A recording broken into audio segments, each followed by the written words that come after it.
Magsisimula yung Calamianes Dito Cruise. sir, ayan sir, Calamianes yan sir. Papunta. Pero pangarap ko sir, ito, Coron sir yan. Sa Coron. Hanggang saan siya? Hanggang saan yung Calamianes? Calamianes, kasi Astoria sir, part na ito na ito, Puerto Princesa. So hanggang dito, maaring hanggang dito? Marami ang maaring hanggang dyan sir, yes. Yun ang hati, ano? Astoria kasi sir, south na yan. Asturias yung south. Asturias. Ito yung north yung Calamianes Group of Island. Calamianes Group of Island po yan. Dito. Marami din tao dyan? Po? Yes sir, mga tagbalwa po. Actually dati yan sir, yung... Dito yung kinulong konsi si si Esteban Infante, Coronel. During American-Filipino War sa Calamianes Island. Kaya lang, hindi natin alam kung saan banda dito yung kinulong. Historian kayo sir. Esteban Infante. Dati sir, alam niyo po ba, si Magellan, yung, after the Magellan, yung sa Mactan, na pinatay si Magellan. Antonio Pigafetta po, nakarating po siya sa Palawan. Sino kasama ni Antonio Pigafetta? May mga nakasama po siya na nakalimutan ko na. Pero so hindi yung buong grupo ni Magellan yung mga nakatakas lang po during sa Mactan, sa war. Sinulat ni Pigafetta yan, sinulat niya. Si writer siya doon sa ni Magellan. Nakarating po siya yung unang Puyo Palawan. Pinailan po siya dyan ng mga tao. Tapos tinawag niya ang Palawan na Land of Promise kasi nung mamamatay na po sila sa gutom, winelcome po siya ng mga tao sa Cuyo. Sa Cuyo. Nakarating po sila ng Taytay. After po noon, pumunta sila ng Taytay, nakarating sila dito. Alam niyo po ba sir, na yung Taytay po, bago pa dumating ang mga Espanyol sa Taytay, nakita nila yung mga tao dyan, nagsasabong na. So isa po yun sa proof na hindi pa po nakakapag... Hindi galing sa Espanyol yung sabong. Sa China. Kasi nagsasabong na sila bago pa sila nakarating.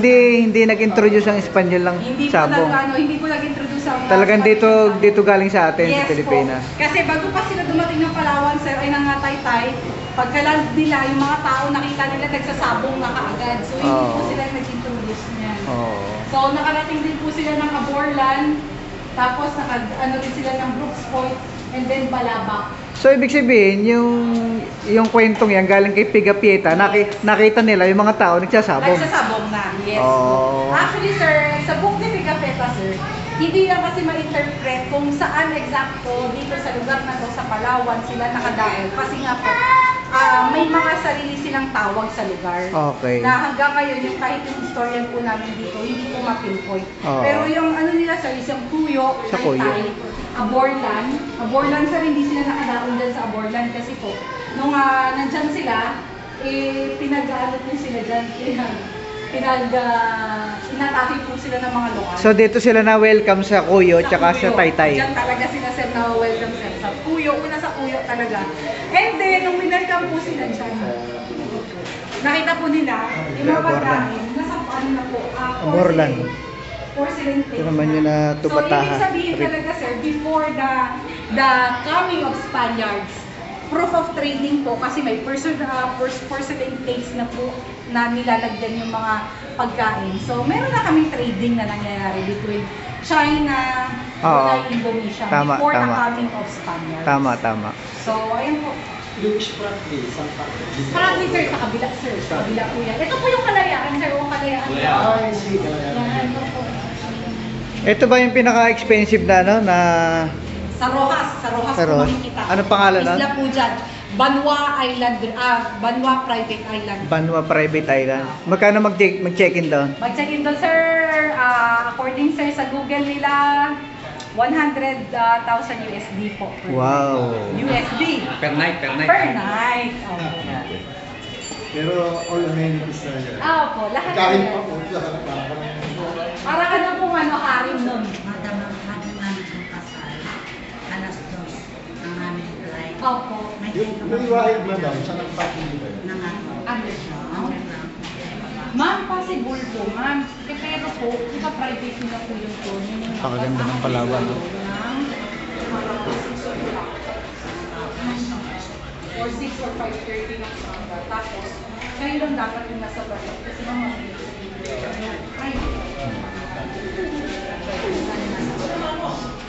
hindi ko lang sure kung magkano. Pero pwede nyo